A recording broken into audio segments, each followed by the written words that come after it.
कई बार दिल से निकली हुई आह जीवन को मकसद दे जाती है।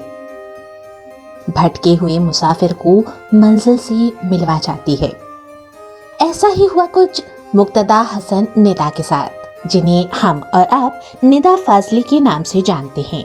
हिंदी और उर्दू के मशहूर शायर और गीतकार निदा फाजली के लिखे अल्फाजों को हमने और आपने कई दफा अपनी तन्हाइयों में, अपनी रूह में उतारा होगा।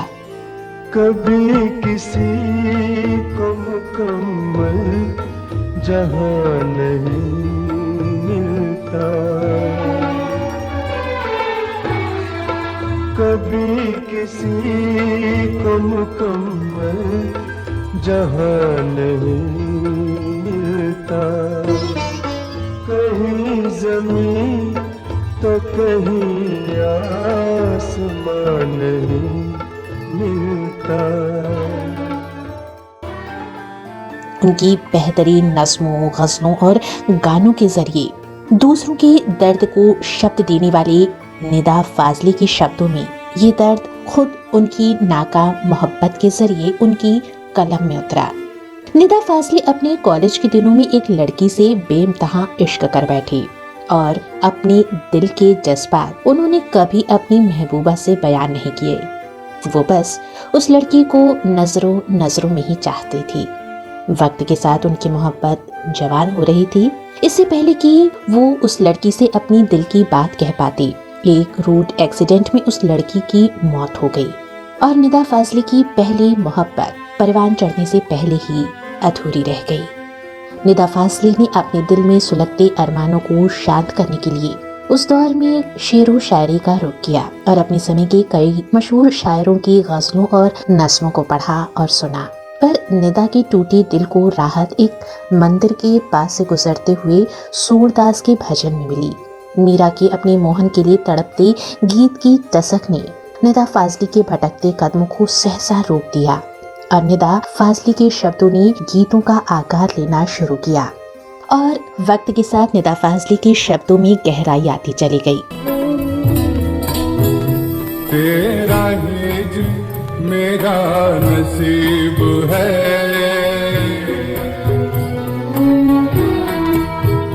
तेरा हिज्र मेरा नसीब है, तेरा गम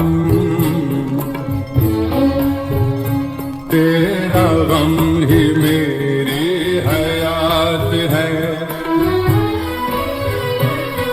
मुझे तेरी दूरी का गम हो क्यों, मुझे तेरी दूरी का गम हो क्यों, तू कहीं भी हो मेरे साथ है, तू कहीं भी हो मेरे साथ है। देखते ही देखते निदा फाजली की नाकाम अधूरी मोहब्बत ने उन्हें एक बेहतरीन लेखक, गीतकार और शायर बना दिया।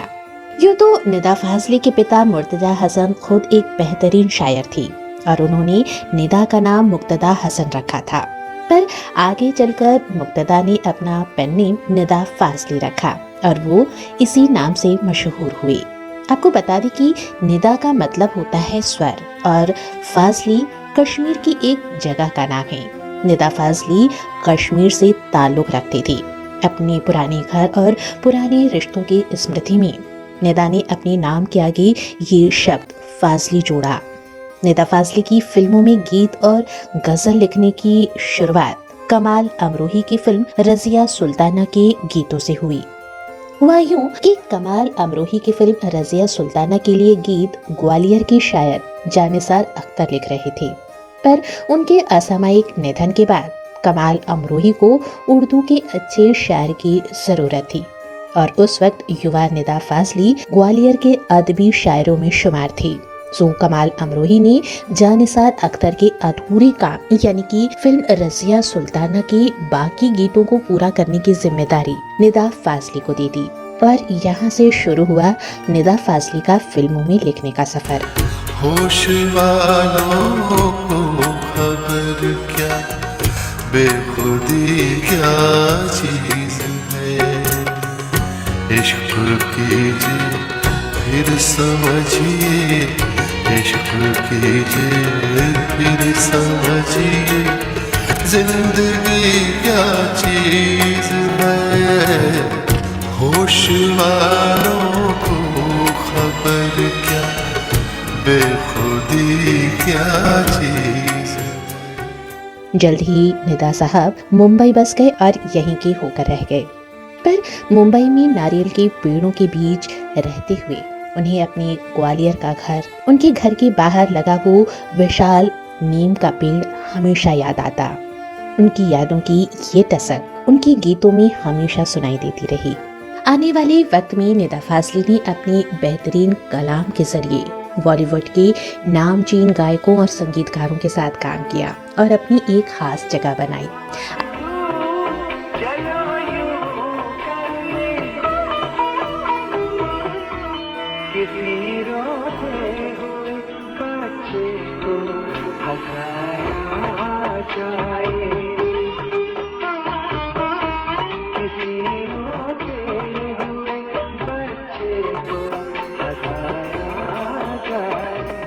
आज ये मशहूर शायर हमारे बीच नहीं रहे, लेकिन अपनी बेहतरीन कलाम के जरिए वो आज भी हमारे आपके दिलों की आवाज़ बनते हैं।